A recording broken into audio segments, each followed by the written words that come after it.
Guys எனக்கு ஒரு விஷயம் புரியல, நீங்களே சொல்லுங்க. ஒரு எக்ஸாம்பிளுக்கு ஒரு வேலை கிடைக்காதவன் இனி ஒரு பொண்ணு கிடைக்காதவன். ஃபர்ஸ்ட் வேலை கிடைக்காதவனை பத்தி பேசுவோம். இவனுக்கு வந்து கவர்மெண்ட் வேலைக்கு போகணும்னு ஆசை, அதனால வந்துட்டு இவன் கவர்மெண்ட் வேலைக்கு அப்ளை பண்றான். ஸோ நான் அவங்ககிட்ட கேட்கறேன், என்ன ப்ரோ வச்சு வேலை கிடைச்சான்னு கேட்கறேன். அப்போ அவன் சொல்றான், ப்ரோ கவர்மெண்ட் ஃபுல்லா ஏமாத்துது ப்ரோ, நான் வந்துட்டு எக்ஸாமும் கிளியர் பண்ணிட்டேன், பிசிக்கல் டெஸ்ட்டும் கம்ப்ளீட் பண்ணிட்டேன், ஆனால் எனக்கு வேலையே கிடைக்கல ப்ரோ அப்படிங்கிறான். சரி ப்ரோ எத்தனை ரேங்க் லிஸ்ட்ல வந்தீங்கன்னு கேட்டா, ப்ரோ நான் ரேங்க் லிஸ்ட்ல எல்லாம் வரல ப்ரோ, நான் ஜஸ்ட் பாஸ் தான் ஆனேன். ஃபர்ஸ்ட் உனக்கு அந்த கவர்மெண்ட் வேலை வேணும்னா நீ நல்லா படிச்சு ரேங்க் லிஸ்ட்ல வந்திருக்கணும்.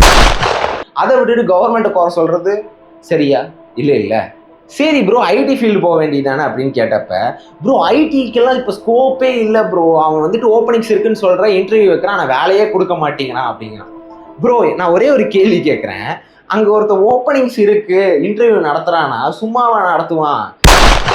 அண்ட் அடுத்தது பொண்ணு கிடைக்காதவங்க கிட்ட போ, இவங்க கிட்ட போனா ப்ரோ உனக்கு ஏன் ப்ரோ பொண்ணு கிடைக்கலன்னு கேட்டா, ப்ரோ இப்பெல்லாம் பொண்ணுங்களுக்கு சரியான ஹெட் வெயிட் ஆயிடுச்சு ப்ரோ, நல்லா படிச்சு ஐடி ஃபீல்டுக்கு போய் ஒரு சம ஸ்டேட்டஸ்க்கு போயிடுறாளுங்க, அதே அவங்க ஸ்டேட்டஸ்க்கு ஈக்குவலான மாப்பிள்ள தான் கட்டிப்பேன் அப்படிங்கிறாங்க. நம்மளையெல்லாம் தேவையே இல்லை.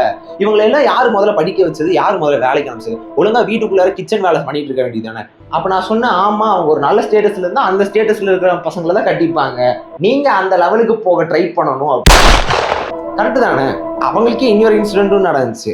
ஒரு பொண்ணோட அப்பா அம்மா இவங்க வீட்டுக்கு வராங்க மாப்பிள்ளை கேட்டு, என் பொண்ணுக்கு 28 வயசு ஆச்சு, கொஞ்சம் ஏஜ் ஜாஸ்தி தான், நீங்க கல்யாணம் பண்ணிக்கிறீங்களான்னு கேட்டாங்க.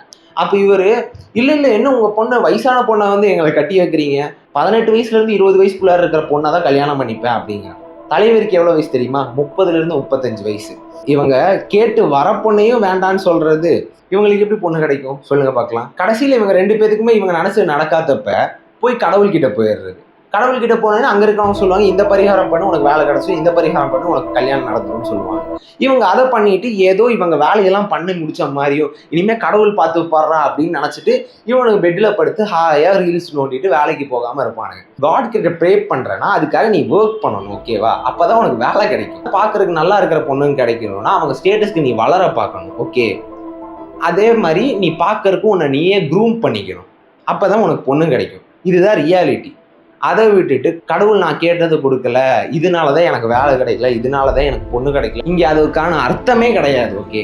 எனக்கு கூட தான் 1 மில்லியன் சப்ஸ்கிரைபர்ஸ் வேணும்னு ஆசை, அதனால நான் வந்து கடவுள்கிட்ட போய் வேண்டிட்டு கடவுளே எனக்கு 1 மில்லியன் சப்ஸ்கிரைபர்ஸ் கூட அப்படின்னு சொல்லி எடுத்து கொடுத்துருவாரா? இல்லை அதுக்காக நான் ஒர்க் பண்ணணும், நல்ல கண்டென்ட் போஸ்ட் பண்ணணும், உங்களுக்கு அது பிடிக்கணும், அதனால நீங்கள் சப்ஸ்கிரைப் பண்ணுவீங்க, அப்போ எனக்கு வந்துட்டு 1 மில்லியன் சப்ஸ்கிரைபர்ஸ் ரீச் ஆவாங்க. கரெக்டு தானே? இதுதான் process. First pray to God and work on your goals and believe the process, then it will become real. Bye.